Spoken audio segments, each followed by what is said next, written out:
राजस्थान जो रिपोर्ट पेश की गई जनरल सेक्रेटरी द्वारा, उसका हम समर्थन करते हैं। कोयम्बटूर के बाद में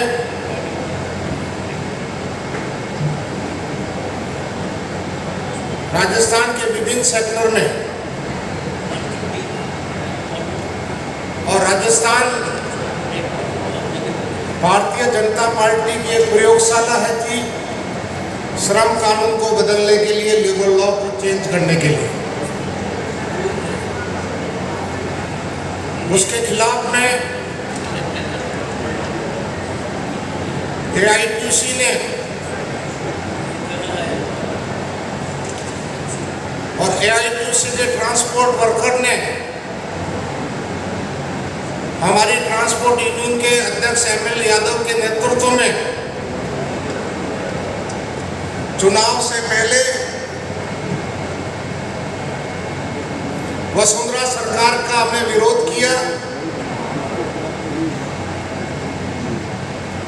राजस्थान की ट्रेड यूनियन ने, BMS को छोड़कर सभी संगठनों ने जो श्रम कानूनों का बदलाव की शुरुआत की गई राजस्थान से, उसका विरोध शुरू किया। और केवल मात्र विरोध नहीं किया, राजनीतिक रूप से कैंपेन चलाई गई उसके खिलाफ में। जहां पर ट्रांसपोर्ट मिनिस्टर लड़ रहा था, जहां बीजेपी की सरकार की चीफ मिनिस्टर लड़ रही थी, वहां राजनीतिक कैंपेन चलाकर श्रम कानून और मजदूर विरोधी रवैये बीजेपी के खिलाफ हमने राजनीतिक कैंपेन चलाया और उसका नतीजा हुआ कि राजस्थान में बीजेपी की सरकार बदली गई और कांग्रेस की सरकार आई।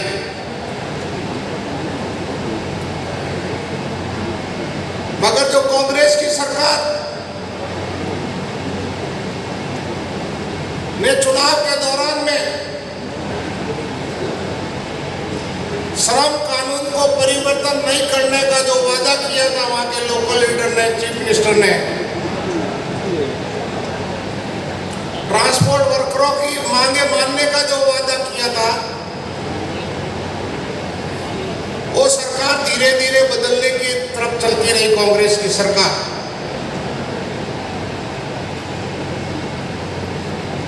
सेंट्रल ट्रेड यूनियन की मीटिंगों में लेबर डिपार्टमेंट के ब्यूरोक्रेट ने ये कोशिश करी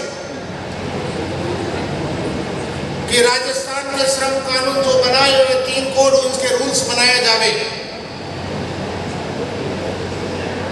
पर पूरे भारत में, हिंदुस्तान में राजस्थान ऐसा एक स्टेट है जहां पर AITUC की पहल पे श्रम कानून के रूल्स आज तक नहीं हमने बनने दिए।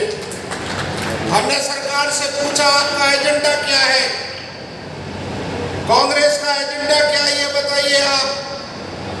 आपका ब्यूरोक्रेट यहाँ पर श्रम कानून के रूल्स बनाना चाहता, बदलाव करना चाहते हैं, मोदी के श्रम कानून को लागू करना चाहते हैं। आपका राजनीतिक कैरेक्टर बताइए कि आप इसको लागू करना चाहिए कि नहीं चाहिए। इस सवाल पे उन्होंने कहा कि हम इसको नहीं बदलेंगे। तो इस सम्मेलन के होने तक हमने श्रम कानून को बहुत सारी स्टेट का हवाला देते हैं, केरल का भी हवाला देते हैं कि वहां पर भी रूल्स बन गए, और जगह रूल्स बन गए। हमने राजस्थान में रूल्स बनने नहीं दिए क्योंकि राजस्थान एक इम्पोर्टेंट है। श्रम कानून को बदलने के लिए 100 मजदूर से 300 मजदूर तक ठेकेदारी कानून लाने, खत्म करने के लिए, इन सब के लिए राजस्थान की प्रयोगशाला भी है। किसी सेंटर ने कहा कि इसके साथ मजबूती के साथ लड़ाई लड़ो। हमने जितना भी बड़ा संगठन है, उस संगठन के आधार पर उस लड़ाई को लड़ा और हम श्रम कानून के कोड बनाने को लागू करने के लिए हम आज तक सफल रहे। राजस्थान का जो राजनीतिक पृष्ठभूमि है, वो राजनीतिक जातिवाद में, सामंतवाद में, राजा महाराजाओं की पॉलिटिक्स चलती है वहाँ पर। उसके बावजूद भी और हमने ITC को राजस्थान में बढ़ने की सोची है।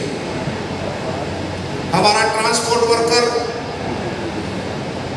अभी हड़ताल का कॉल दिया, उसके पहले कॉल दिया कि निजीकरण नहीं होने देंगे। राजस्थान के मुख्यमंत्री ने बुला के कहा कि हम निजीकरण नहीं होने देंगे, आप हड़ताल को वापस लो। उस वादे को भूल गए, वापस हड़ताल का कॉल दिया। राजस्थान की ITC ने और केंद्रीय श्रमिक संगठनों ने सबने मिलकर उस हड़ताल का समर्थन किया और एटक के नेतृत्व के कारण, रोडवेज कर्मचारियों की यूनियन के नेतृत्व के कारण वापस राजस्थान की सरकार को वार्ता करनी पड़ी और निजीकरण पर रोक लगाई। राजस्थान में हमने बिजली सेक्टर में काम शुरू किया और आपको ये बताने में हर्ष होगा कि हमारी राजस्थान की रोडवेज की यूनियन के बाद में राजस्थान की सबसे बड़ी यूनियन बिजली घर की यूनियन है, बिजली की यूनियन है। एक साल में उसने हमने उनके 6000 की मेंबरशिप करी है, 6000 की मेंबरशिप। इसलिए हम और सेक्टर में हम सीमेंट इंडस्ट्री में काम करना चाहते हैं, जो राजस्थान में फत्तर का बड़ा उद्योग है। सीमेंट इंडस्ट्री बहुत बड़ी तादाद में है। हम मार्बल्स उद्योग में काम करना चाहते हैं। हम और भी उद्योगों को करना चाहते हैं। हमारे पास खेतड़ी कॉपर का बड़ा उद्योग है, जिसमें C2, BMS, इंटक सब मिलकर एटक यूनियन के खिलाफ में चुनाव लड़ी। हराने के लिए एटक को, मगर मेरे को आपको बताने में खुशी होती है कि एटक को 76% वोट प्राप्त करके मान्यता मिली और C2 को 0 वोट मिला, 1 भी वोट नहीं मिला। ये है हम संगठनात्मक रूप से राजस्थान में कोशिश कर रहे हैं कि संगठनात्मक रूप से राजस्थान में लोगों को इकट्ठा किया जाए। असंगठित मजदूर को इकट्ठा करना चाहते हैं, हम कर रहे हैं। उसमें हम संगठित जो यूनियन है उनको असंगठित का काम बांट रहे हैं। हमारा अभी स्टेट सम्मेलन अभी थोड़े दिनों पहले हुआ है। इस कॉन्फ्रेंस के जाने के बाद हम निर्णय लेंगे और हमने वादा किया है कि राजस्थान में एटक की मेंबरशिप 1 लाख पूरी करेंगे, 1 लाख की मेंबरशिप हम करेंगे। इसलिए और भी सेक्टर में, होटल की इंडस्ट्री में, सीमेंट इंडस्ट्री में हमने काम शुरू किया है। जिले वाइज भी हम काम शुरू कर रहे हैं। अभी करीब 20 जिलों में एटक की यूनिटें काम कर रही है। जिला कमेटियों को भी बताने का काम करेंगे। और मैं केंद्रीय कार्यालय को भी धन्यवाद देना चाहता हूँ कि राजस्थान से नज़दीक दिल्ली है, उनकी भी हमारे से उम्मीद ज़्यादा रहती है हर प्रोग्राम में लाने की। वो जितना भी हमको कोटा देते हैं हम उसको 100% पूरा करते हैं। आगे भी हम करते जाएंगे उसको। हमारी ताकत को हम बढ़ाएंगे, जिससे सेंट्रल में कभी रैली और कोई प्रोग्राम हो। अभी RSCB बिजली कानून के खिलाफ में जो प्रदर्शन था, निरंतर लोग उसमें शामिल हो रहे हैं। वहाँ कई प्रकार की चीज़ें हैं, दखल देने की लोगों ने कोशिश करी है, पर केंद्रीय नेतृत्व का ध्यान देना चाहते हैं कि उन्होंने हमारी बातें सुनी और बिजली के संगठन में हमको उबारने का कोशिश किया। और यही बात करके मैं धन्यवाद कमरेड।